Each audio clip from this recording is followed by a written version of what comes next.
Hi, everyone. Thank you so much for attending. I'm gonna wait just a second and do introductions without the slideshow up in case some more people join, but go ahead and get started. My name's Lauren Adams Willette, and I'm with Arkansas Folk and Traditional Arts. We're a public folklore program serving the state of Arkansas with a mission to document, present, and sustain. We have three mainstay programs: this webinar, the Community Scholars Training Program, and our apprenticeship program. And you can find out more at the link at the top of the chat. And also there you'll see Olivia's website where you can see more of her art and learn more about her.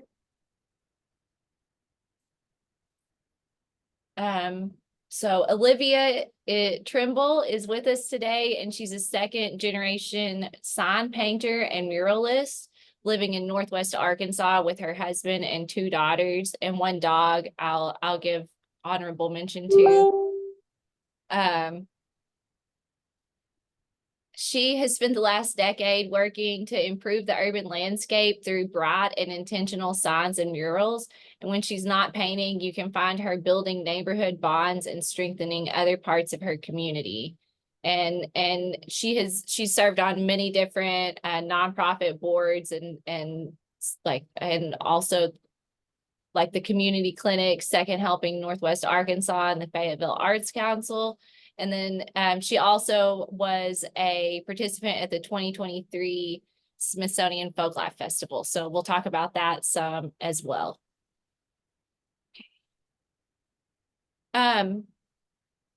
Lisa, can I make you co-host so that you can admit people? I know I shouldn't put you to work, but I don't have a helper. Sure. And I don't think I'm going to be able to see.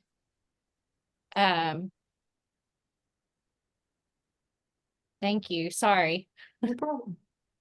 Okay, I will now share my screen.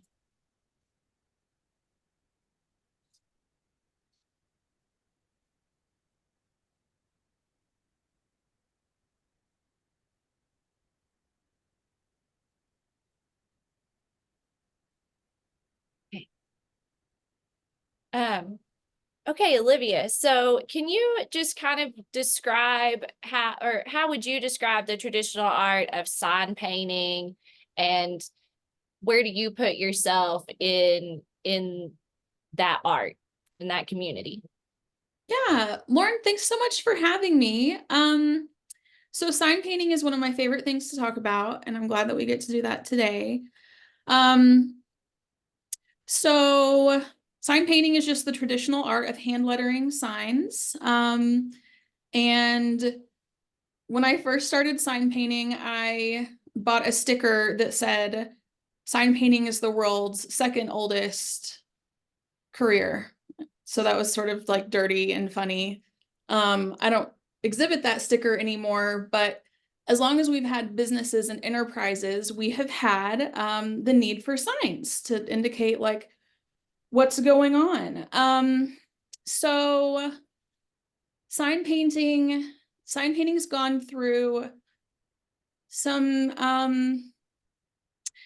it's gone through some different stages over the last 50 years, right? We had trade schools all over the US that up until the invention of the plotter and cutter for vinyl signs would educate people on how to build a career as a sign painter. And as you can imagine, it was a pretty male-dominated field, though there are like notable women sign painters that worked way far back. Sign painting sort of slowed down when computers came about and sign shops were able to buy them and use them to put a design into and then have a piece of vinyl, a big sticker, spit out. It shifted things, and there was a resurgence in sign painting in the early 2000s. And since then, there's been a lot of growth, and there have been an enormous number of newcomers in the field, and I'm one of those. So I'm a second generation sign painter. My stepdad, Eric Snodgrass, has been painting as long as I've been alive. I'm 37, so a long time. And he was one of those sign painters that started painting before the plotter and cutter came along, and then had absorbed, that new technology into his business.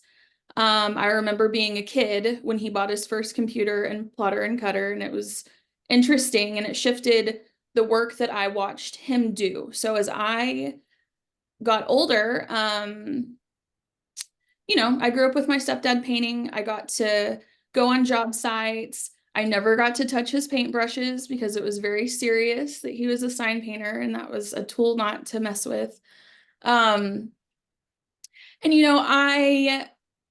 there are other sign painters who have said this, but like as a kid, we would look at signs driving around, signs that my dad did, signs that other sign painters in the area did. And it was just sort of always just like a casual topic of conversation. But I have always picked businesses to visit and products to buy based on the design.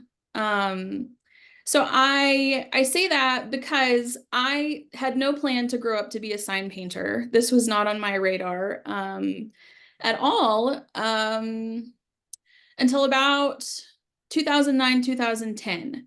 I needed a gift for my stepdad. There was a book that had just come out called Sign Painters, and there was a movie, a documentary that went with it. So I bought him the book, and I read it before I gave it to him, and something clicked where I was like, oh, this is a whole thing. There are people, like my stepdad's very clean cut, and he doesn't ever go around with paint on his clothing. I don't think he ever gets paint on his clothing, but this book was full of people who had paint all over them and had tattoos like I have, and were doing like wild versions of painting. And so I was really into it. And then I watched the Sign Painter documentary, and that just like lit me up for this thing that I had watched as a kid and teen. And then, it never occurred to me that there was like this whole community doing the same thing that my dad did, and they had their own styles and whatever. So I started painting when I was 25. I had just had Eleanor, our second daughter. And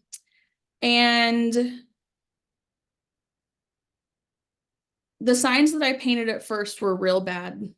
They were really not great. They were that 2010s Pinterest, shabby chic, distressed barnwood sign stuff. So that's how I got my start. And I was selling those at craft shows, and a local business, Onyx Coffee Lab, approached me, and they said, hey, our sign painter is not available to do this project that we'd like for him to do. Would you be interested in giving it a try? And this was doing kind of a lot of lettering on stucco, and I really wasn't qualified to take that project, but I did, and it went well. And from there, I kept painting signs for Onyx Coffee Lab, and then another business, Ozark Beer Co., they hired me to paint a big garage door sign, like a big like warehouse garage door. So I did a really big sign, and from there, I just kept on picking up projects and maybe saying yes to projects as they came. And so I feel like everything I've done has been like a new learning experience, because I kind of just learn on the job. So that's sort of my intro into sign painting. Yeah, that's great. Can you tell us what the image here? Can you tell Yeah. what we're looking at? So this is a piece that I did for Puritan coffee, and then okay, so it's kind of like it's a collaborative piece. This was put on the Puritan Coffee Building when Fayette Chill was a tenant in their building. Fayette Chill had partnered with Ozark Beer Co. to create River Water, which was, I guess, a conservation-minded beer. This design was designed by Jeremy Teff at, I think he has Hickory Design Co. now. And so this is just a piece that I like, a really cool design of someone else's that I got to paint. And Jeremy did the branding for a long time for Onyx. So a lot of what I got started with was his design work, and it was so lovely because it, as you can see, is very hand drawn, and there are lots of nice curves and not a ton of like stick straight lines in his designs, and it was great for me to learn on. And it's also some of my favorite design work still. I'm really loving that. I didn't know this was an early piece, and I put it here and I put it where it needed to go in the slideshow. Okay, so and you already mentioned this a little bit, and I've heard you talk about sign painting in the past, sort of as a boys club. So I would like to hear a little bit more about what are the status of women, and who are some of those women sign painters that that you've learned from or admire. Yeah, so like many trades, sign painting was dominated by men for a long time. As this resurgence has happened, this kind of new momentum in the last 25 years in sign painting, we've seen women who had painted way back in the day, you know, come forward. And then a whole group of younger people have jumped in, and many of them have been women. So I was inspired when I started by a woman named Norma Jean Maloney. She was in the sign painter book and documentary. She's this badass woman who at the time was living in Austin, Texas. She had Red Rider Studios. And she was so like cool and nice in that documentary. And I mean, I just connected with her. And then I was going to Austin to visit a friend back when I was first starting. And I contacted Norma Jean and just asked if it might be okay to visit her sign shop. I felt so awkward and like out of line asking, but I did. And she had me come visit and taught me so much just in like the afternoon that I was there. You know, I wasn't formally trained by my stepdad, but he has been helpful and given like, you know, very, very helpful advice over the years. But I was able to pick up new skills. I got to use an electro pounce machine, which is something that like sign painters use to help make paper patterns so that we can get our designs onto surfaces.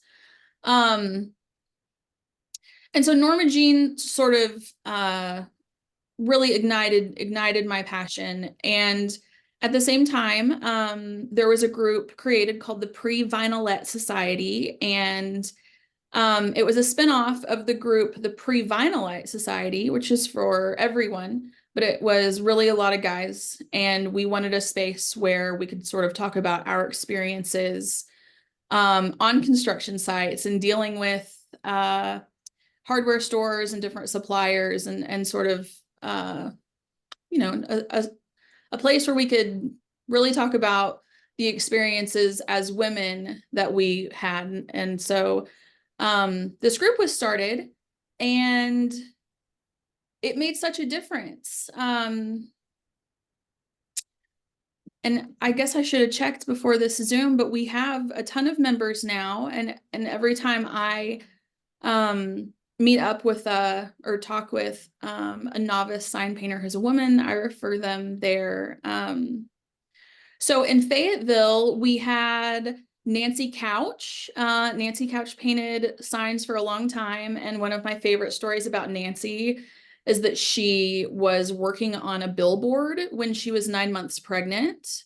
She was way up high painting, and she went into labor, and Nancy finished that sign before she went to the hospital to have her daughter Chelsea, who's a friend of mine. So we have some real cool Ozark sign painters. And over in Eureka Springs and Berryville, there's a really rich history of hand painted signs, and I'm looking forward to in the future diving into who was over there and what women we've had throughout the state. So Yeah, that sounds like a really cool project. yeah. I look forward to hearing about that as you learn more. Yeah. Okay. I'll have to take your community scholars training so that I can accurately record any contact I make. Okay, well, there's an all digital one this fall. Let me plug another program here. Okay, so one of the other first things that you started with is quilt murals, correct? Yes. So can you just talk a little bit about this motif, what's inspiring about it, what you do with it? So I am a fangirl, but not a practitioner of the fiber arts. So, for years, for my whole life, really, quilts have always been around. My granny on my dad's side created a number of quilts that have been passed down. And as a kid, you didn't get to curl up with one of those quilts unless you were homesick from school, right? Like it was a very distinctive use. And so I've always had like a deep connection and feeling of comfort when it comes to quilts and quilt motifs, but I'm not a fiber artist, and I probably won't ever become one. It's just it's a whole world that's different than painting. But because I am a fangirl, I started painting quilt squares probably 2014. The first one I painted was for my mother's back porch. I needed a gift for her, and it's hard to shop for your mom. And so I decided to make something for her. And it was so nice to just paint shapes. It was a really nice process. She loved it. I loved how it looked. So I started painting little bitty quilt squares, like 8 by 8 inch quilt squares, and moved up to 12 by 12s, and then 2 foot by 2 foot, and so on and so on. And so one of the first pieces of public art that I made was an 8 by 8 quilt square that went on a warehouse in downtown Springdale. The intention was to put up a piece that the neighbors and citizens would connect with, and that there wouldn't be, anything that might make someone push back, right? This was before we had a lot of investment in public art in Northwest Arkansas. It was right when that was getting started. And so the quilt square made sense, and that was super fun to do, and it looked cool. And so the next piece I did was a double-sided quilt square for the Shiloh Museum. It went over by the Oddfellows building as that was being renovated. And that piece now lives at Ozark Folkways. So if you're out in Winslow, you'll see that on Highway 71. And I've loved doing the quilt work because I think it does a good job, especially here in Arkansas, where we haven't had decades of subversive public art going up like in other places. The quilt stuff's, I think, a nice intro for people, maybe people who would not be going to Crystal Bridges on the opening night of shows, but people who are just living their lives, to connect with a piece. So, I think we all have maybe feelings of warmth and comfort about quilts themselves, or the look of quilts, or the feel of quilts. Many people have core memories, maybe of a relative creating a quilt, or going to a quilting circle, or any number of things. So The building in this photo, this is in downtown Rogers. It is a warehouse for Natural State Rabbit, and it's right next door to my besties at Ozark Beer Co. And so for this, I mean, I was approached about doing a project and I pitched, I want to wrap a building in a quilt. And so I did. And it took a long time. It was a process that was more involved than I expected it to be. It was on corrugated metal. So the surface, as soon as the sun was up, would heat up, and it was kind of a dream come true to work on. So I did this one back in 2021, and it's still standing. Yeah, the next time I come over to that side of the state, I want to drive by this building and see it in person, because I really like it. I like the quilt motifs a lot. Thank you. I just want to mention, while we're on the topic of painted quilts, the Arkansas Quilt Trail. I'll see if I can't find a link. I don't think you're involved with that, but it's I just, think I have a couple of pieces that are maybe on it, but Right. this is a statewide project that's Right. with people looking into. It's really cool. It is. Okay, so the let's talk a little bit more about hand lettering and signs and logos. How did you get to this part? You've talked about your history a little bit, but I feel like this is a different phase also. Yeah, so this piece went up in 2020. This design was a collaborative design between myself and another artist, Brenna Collins. I kind of told her what I wanted, and then she did all the computer things that I don't know how to do to get us a cool design. So this one has a double drop shadow on the word favorite, and it has a gradient yellow on the face of the letter. And it was a project where I got to make things a little more ornate than a typical business logo might be. And this wall is funny. It has this within the brick of the wall, there's this inlay, this like thing that happens. And so I just designed this piece as a standalone design. And so I don't know, I kind of get a kick over about how the word favorite arches and doesn't go with the arch in the building. It's just it's something that you don't notice unless you're up on it, but I think it's kind of funny. So this is a wall that I've painted now 3 times. At first it had the Experience Fayetteville logo on it. The second time we had a piece in progress right as things shut down in March of 2020.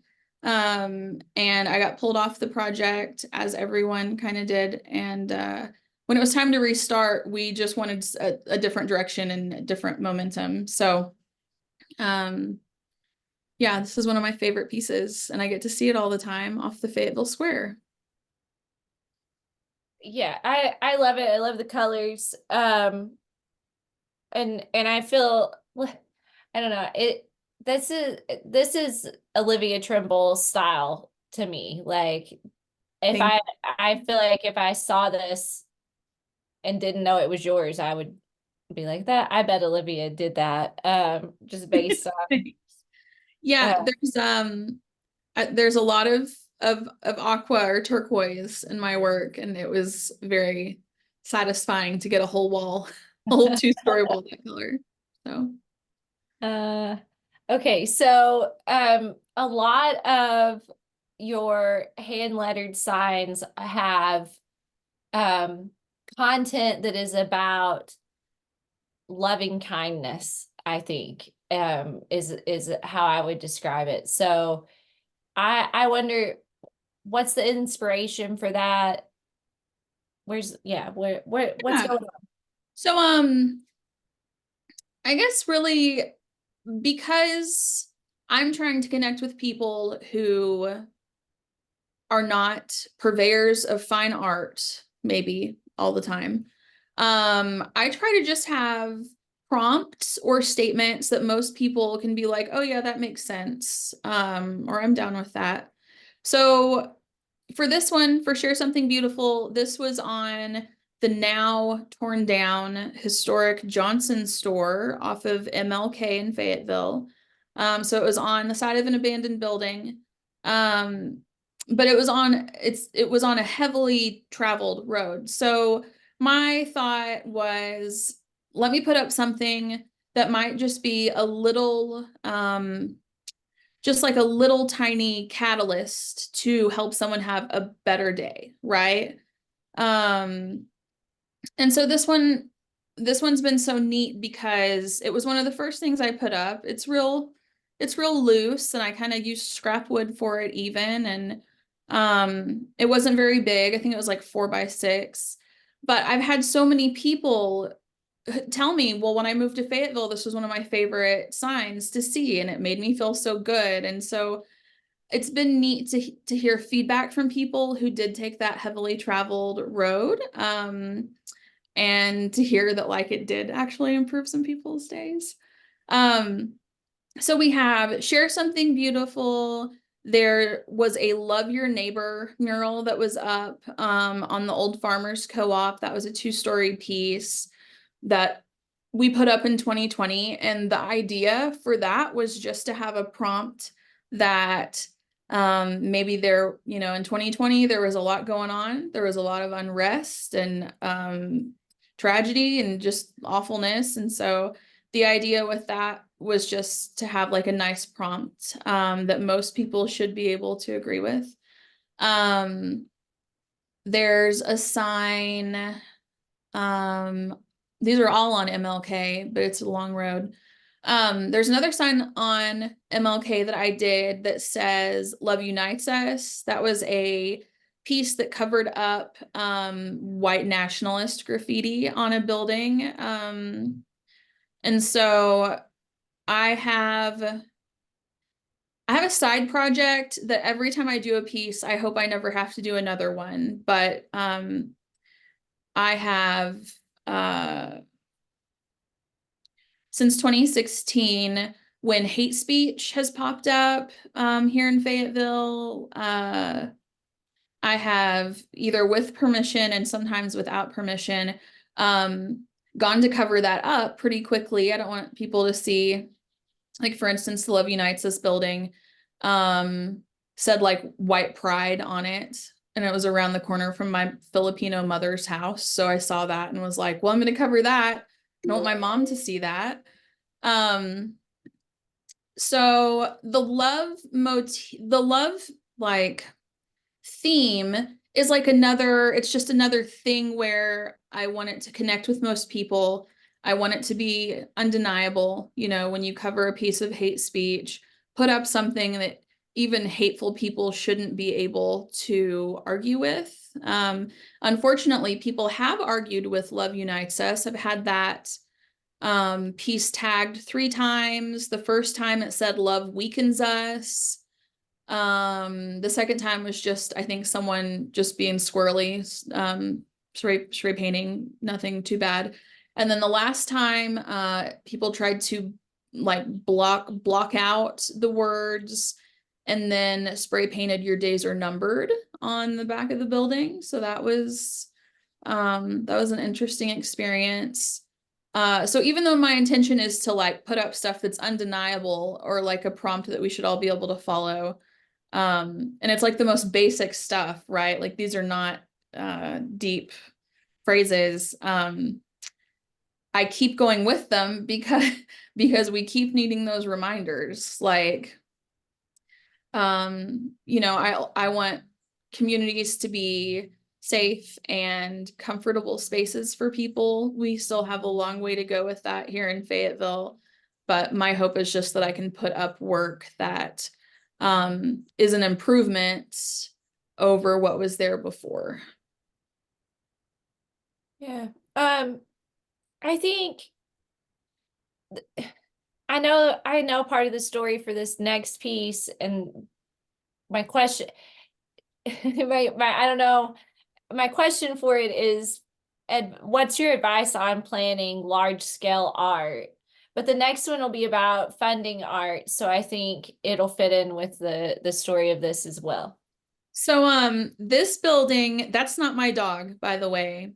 I wish I had a picture of my dog with that building, with that piece, because it's gone now. But so this Imagine the Possibility sign is on a decommissioned water department pump house here in Fayetteville. This is a space off of the bike trail that had for many years received a lot of graffiti, and like not the really good looking kind, but just kind of like ratty tags. And so I would drive by the building and see, you know, like big blocks of primer painted over the new tags on the building, and it looked awful. And the building looks kind of like, it's just like a little hut. It's just a little goblin building. It's a funny little thing. So years ago, when I interviewed to be on the Fayetteville Arts Council, so 2018, a big thing that I wanted to accomplish was to have a wall where anybody could go and try their hand at putting up graffiti or a mural or a wheat paste or whatever. And so that was something we discussed at the Arts Council. It was a no-go at that time. And so some time passed, and the city hired an arts and culture director, Joanna Bell. And when Joanna came on the scene, things really changed in Fayetteville for the arts. She's been an incredible addition to our Fayetteville arts and culture. And so when Joanna and I met, I was just like, there's this goblin building on Poplar Street. Can you get me permission to paint it? I will pay for everything myself. I just love this building. And also I want to talk with you about a space where people can put up their own art without permission, just like a free wall. And so we had talks about this for a few months. And what ultimately came out of it is that I am now the steward of the Poplar Street Pump House. And it's a space where anybody can come with a can or a paintbrush or a wheat paste situation, and they can put up whatever art they want, as long as it's not obscene or terrible, like terrible towards others. And we launched it in November of last year. We've had 15 plus artists put up pieces on it. And it's something that's super important to me because I've had the privilege of learning how to do large scale art because I came up as a sign painter. I started with small signs and then medium signs and then medium-sized brick signs. And I gained these skills, how to lay something out, what materials to use, how to deal with painting bricks, how to deal with painting a doorway.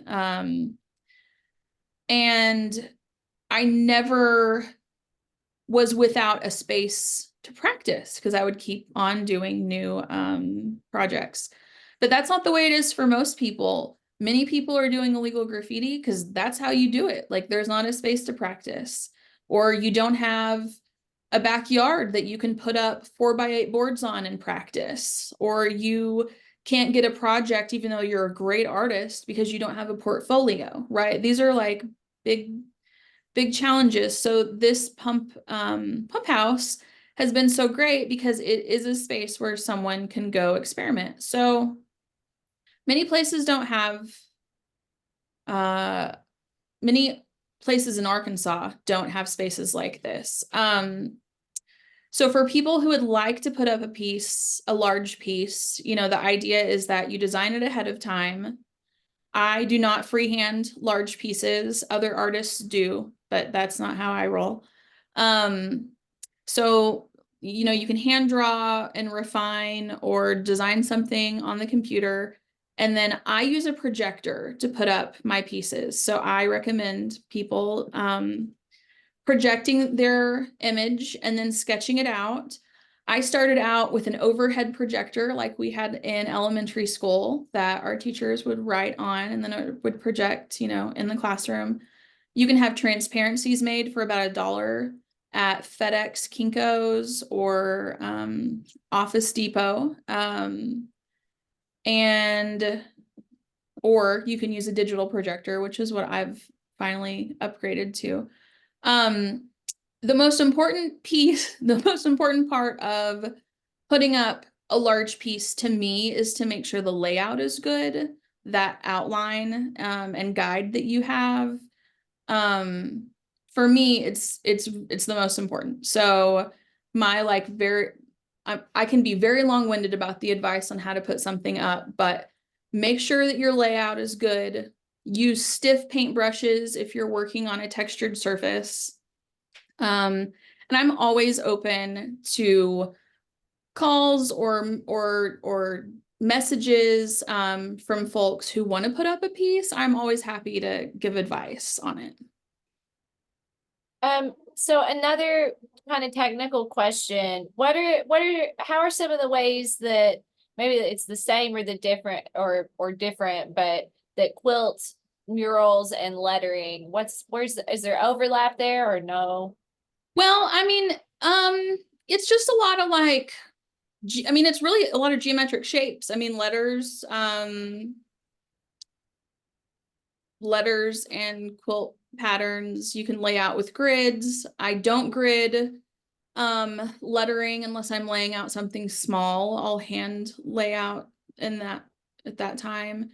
But with quilts, frequently I will grid out a whole wall and then go and hand draw the design. I see things like, as a person, I work in therapy about not being black and white about things. And as an artist, I don't do a lot of shading or like pictorial work. I do blocks of color, bulky shapes. I don't know. I mean, to me, it all flows and makes sense. But I just like this little corner of my universe with lettering and geometric shapes in it. Yeah. Okay, so I know that this piece, which my picture looks a little bit blurry, so sorry about that, if that's coming through on anybody's monitor, but I know this piece, or I think it was grant funded, and so I wonder if you could talk a little bit about funding your art. So I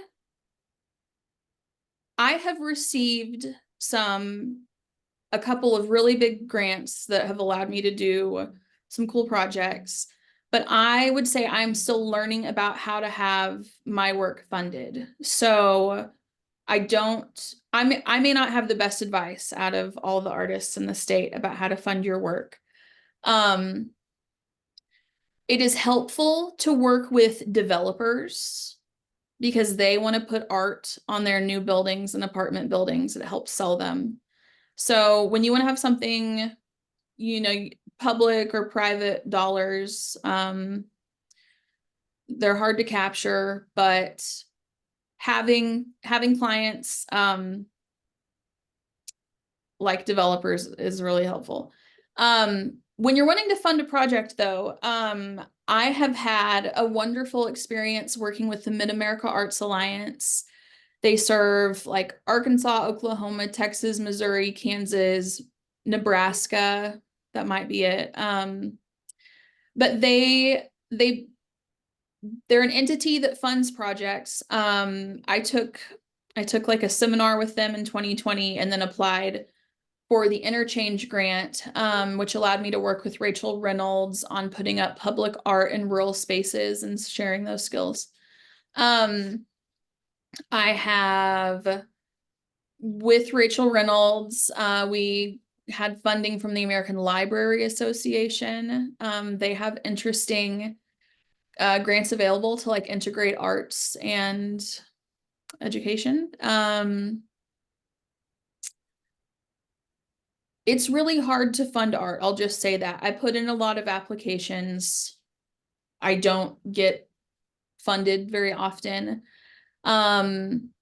This piece that we see here, it was on the People's Library in Fox, Arkansas, over in Stone County. The People's Library was a space that was completely funded by individual citizens. It didn't receive like county funding or state funding. And I had been paid $1,000 by Cash, which is it's an arts organization out of Springdale, or I don't know, Bentonville. And Cash had paid me $1,000 to do a segment on their web series that they had. And that was a lot of money. And I needed something to paint. And so it made sense to use that to fund this sign for the People's Library. So the phrase is "Hope is water from a good well." That came from a number of conversations with Rachel and users of the library. This building was a place where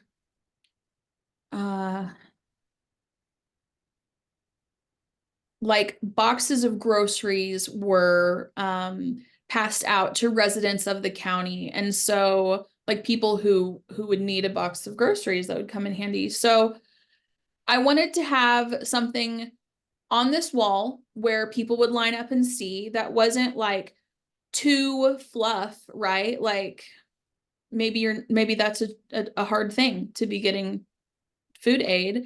So I wanted to put something up that wasn't like patronizing, and I wanted it to have a good message. And so instead of me coming up with that message, I turned to that community, and this is what came from it. And I thought that that was a good use of those Walton dollars that I was getting for that segment.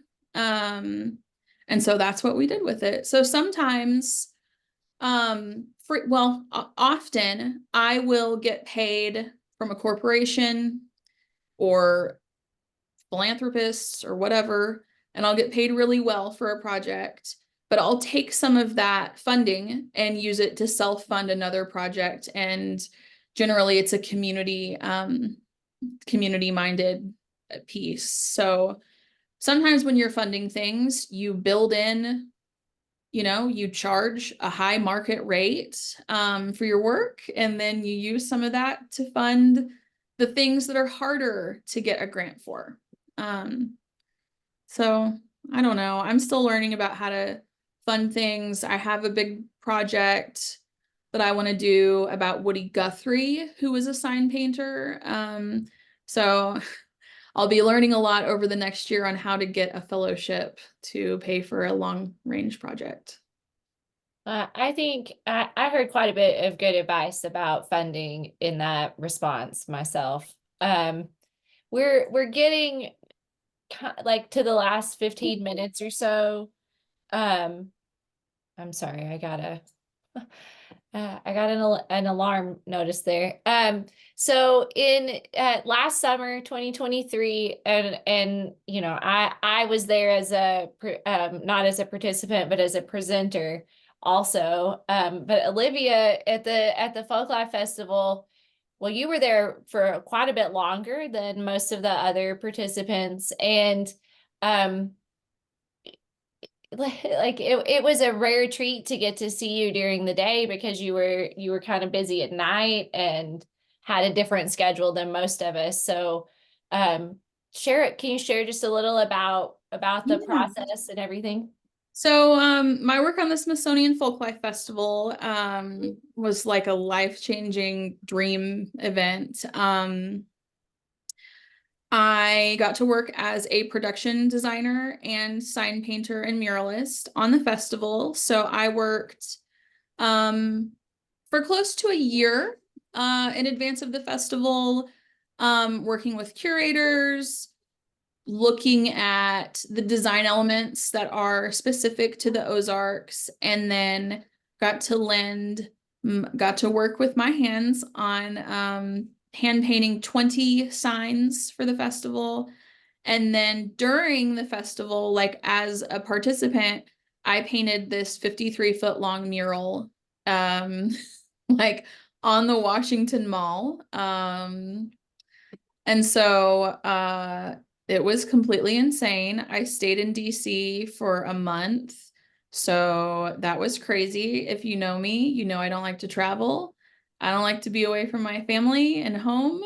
And so it was a trip. It was wild. Now I'm a girl who can ride the metro, and I'm traveling's not a big deal when you've been gone for a month. Like little trips, no problem. So it was really cool. I got to work with the Smithsonian tech crew, and that was rad because I work alone as a sign painter. I'm a lonely lady. I'm in here in my studio painting by myself. I'll go on a job site, and unless I have an assistant or a helper, I'm by myself. So it was really cool to get to work in the folk shop in their big warehouse that was outfitted with carpenters and designers and people who could make anything I asked and could help me use their machinery, and were also around while I was painting those 20 signs. It was really cool to have,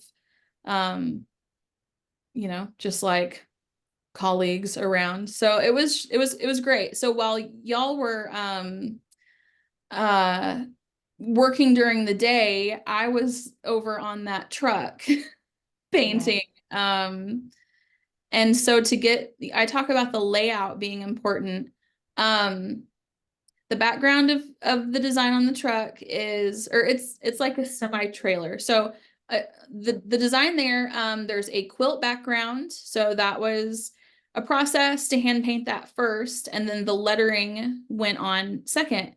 And so to get the lettering onto that, I was out on the Washington Mall till about 2 a.m. with a digital projector and like hundreds of feet of extension cord and shims and books and twigs and anything I could find to balance my projector to try to lay this out. And it was probably the coolest and craziest experience I've ever had.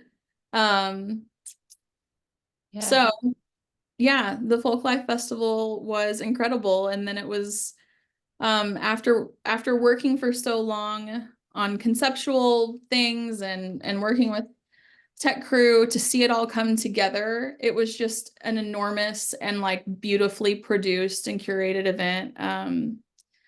So it was a life changer. Yeah, it was really amazing. And just to be clear, Olivia hand painted a sign on a piece of wood, like pretty, like what, 6 feet long Yeah, for there's like each 6 to 8. one. For each craft tent, each food waste, like each tent for the Ozarks section. And you can see more pictures of that on, I would say, on your website, at least on Well, you know what? I Instagram. didn't actually document any of the signs hanging, so a chore of mine is that I need to go track down photos of those. But I think this Smithsonian Folklife probably has photos of the Ozarks program up. So that's a good place to see some cool visuals. Yeah. Okay, so just the last question, what are some of your current and future projects? Where can we look to see you in 2024 or 2025? Well, right now I'm doing just some sign painting for the momentary. I have a couple of businesses that I have projects planned out with. I have shifted to having a home studio, which means that I can and should be putting time into creating small personal works. This is something that I have not really done over the years.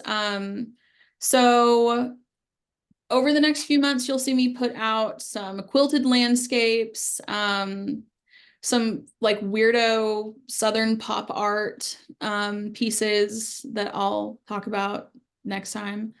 A continuation of the series that this buttermilk sign was part of Ozark Comforts.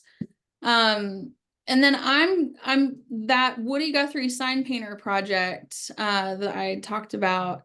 I'm going to be trying to get that funded so that we can learn more about his life as a sign painter. And I have a very cool design that I hope I'll get to paint somewhere that would tie into that project. So I have some things cooking. I've got a mural painting festival and symposium planned in November of this year that will launch soon. That'll be something that'll showcase underrepresented artists who put up large format work. We'll showcase them, and then have a number of talks and workshops for people to attend, and a couple of opportunities for folks to jump in on a mural with us. So this year is new, like this year is different for me because I have not been able to sink a lot of time